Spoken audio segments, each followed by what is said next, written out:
할렐루야. 오늘도 주님의 미세한 음성을 듣기 위해 또 이 영상을 시청하시는 우리 주님의 사랑하는 백성들, 성도님들을 주의 이름으로 또 사랑합니다. 오늘은 어제에 이어서 민수기 24장에 있는 말씀을 함께 나누도록 하겠습니다.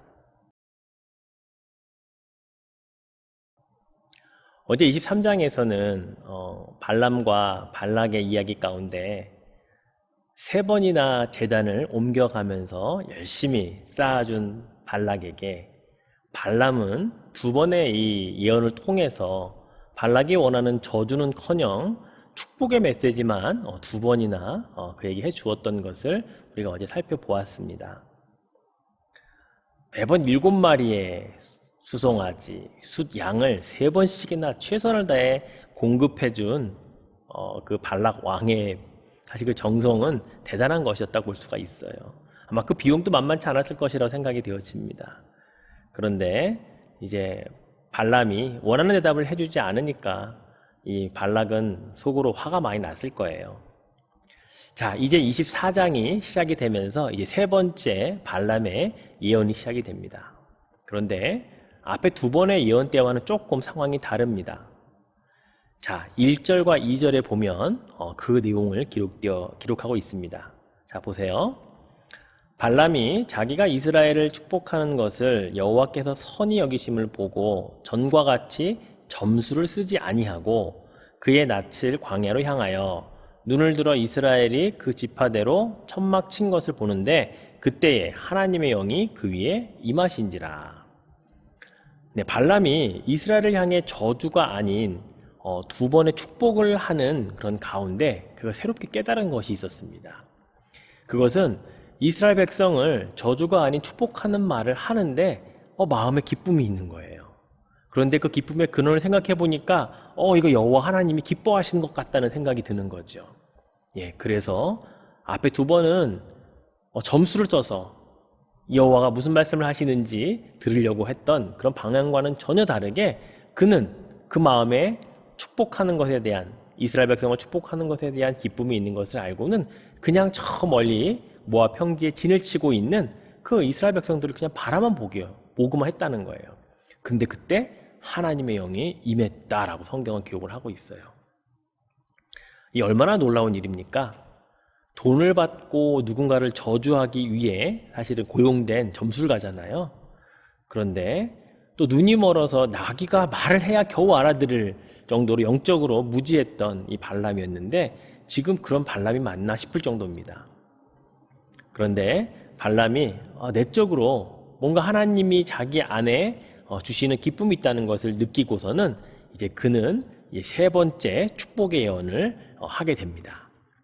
자, 근데 3번째 축복의 예언을 듣고 난 이 발락, 진짜 참았던 화가 이제 머리 끝까지 났습니다. 그리고 그가 이렇게 이야기를 해요. 10절과 11절에 보니까 발락이 발람에게 노하여 손뼉을 치며 말하되 내가 그대를 부른 것은 내 원수를 저주하라는 것이거늘 그대가 이같이 3번 그들을 축복하였도다. 그러므로 그대는 이제 그대의 곳으로 달아나라. 내가 그대를 높여 심히 존귀하게 하기로 뜻하였더니 여호와께서 그대를 막아 존귀하지 못하게 하셨도다. 예, 정말 화가 많이 났네요. 3번이나 기다려줬는데 3번 다 저주가 아닌 축복을 하니까 이제 그냥 돌아가라는 겁니다.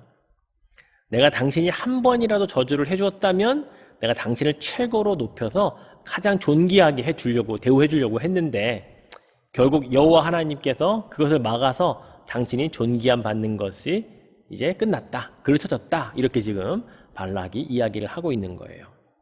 자, 근데 여러분 지금 발람이 달라졌어요. 발람이 어떻게 반응을 하는 줄 아세요? 자, 발람이 13절에 보면 이렇게 반응합니다.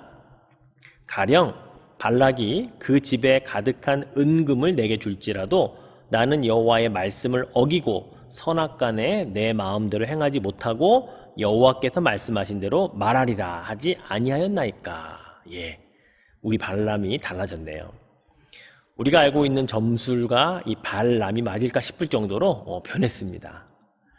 나는 아무리 많은 은금을 준다 해도 하나님께서 하지 않으신 말씀을 내가 할 수는 없다. 끝까지 그것을 포기하지 않네요.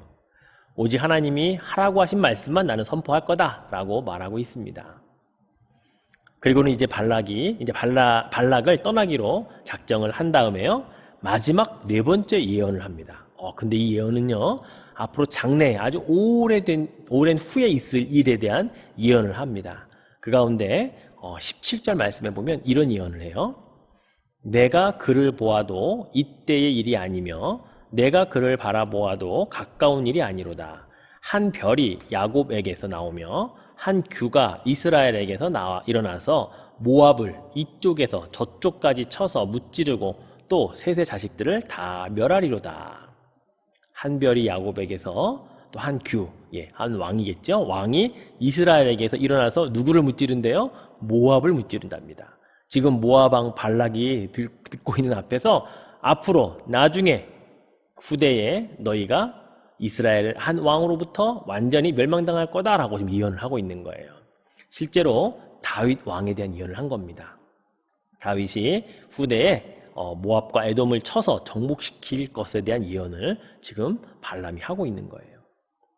이 예언을 당당하게 선포하고서는 이제 두 사람이 헤어집니다. 각자 자기의 길로 돌아갔다라고 이제 24장 마지막에 기록을 하고 있죠. 여러분, 발람과 발락은 처음에 하나님의 백성인 이스라엘을 저주하기 위해 관계가 맺어진 사람들이었습니다. 돈을 주고받음으로 서로의 목적을 위해 맺어진 관계였죠. 그런데 발람이 하나님의 은혜를 받으니까 그 관계가 깨어졌네요. 그 관계가 깨어지니까 발람이 아무리 많은 은금을 준다 해도 나는 하나님의 말씀을 받은 그대로 선포할 수밖에 없다라고 말하는 자가 되었습니다. 사랑하는 성도 여러분, 그렇습니다. 발람과 발락의 이야기를 통해 우리들도 발람에게 임했던 그런 하나님의 은혜가 필요한 사람들이라는 것을 깨달아야 합니다. 거짓되고 물질에 사로잡혀 사는 많은 사람들, 이 시대를 보면서 그들에게도 하나님의 은혜가 임해야겠지만 오늘 당장 나에게 임할 하나님의 은혜를 생각하고 기대할 필요가 있다라는 것입니다. 그래야 하나님의 편에 서서 당당하게 믿음으로 우리는 살아갈 수 있기 때문이지요. 오늘날 우리에게는요, 믿음만 가지고는 안 되는 것 같아요. 그 믿음의 용기가 수반되어야 할 때가 지금 우리가 살고 있는 시대인 것 같아요. 성경에서 말하는 진리를 선포하기 위해서는요, 용기가 필요하다 하더라고요. 선교지가 아닌데도 말이죠. 우리가 사는 이웃에게 복음을 전하기 위해서도 우리가 용기가 필요하다라는 사실을 우리가 깨닫고 있습니다.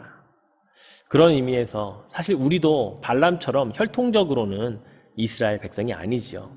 그러나 하나님은 혈통적 이스라엘이 아니라 영적인 이스라엘, 아브라함의 후손들에게 믿음을 가진 자들에게 축복하셨던 것처럼 오늘 우리에게도 하나님의 은혜가 임할 줄로 믿습니다.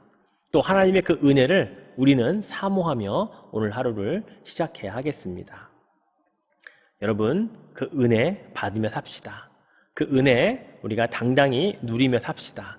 그래서 하나님께 받은 그 충만한 은혜로 다른 사람들에게 나누어 주기도 하고, 그리고 하나님의 자녀들은 이렇게 살아간다라는 것을 우리가 보여주는 삶을 삽시다. 오늘도 여러분에게 주어진 이 은혜를 가지고 하나님 앞에 믿음으로 서는 당당한 주의 백성 되시기를 주의 이름으로 축원해 드리겠습니다. 기도할까요? 하나님, 감사합니다.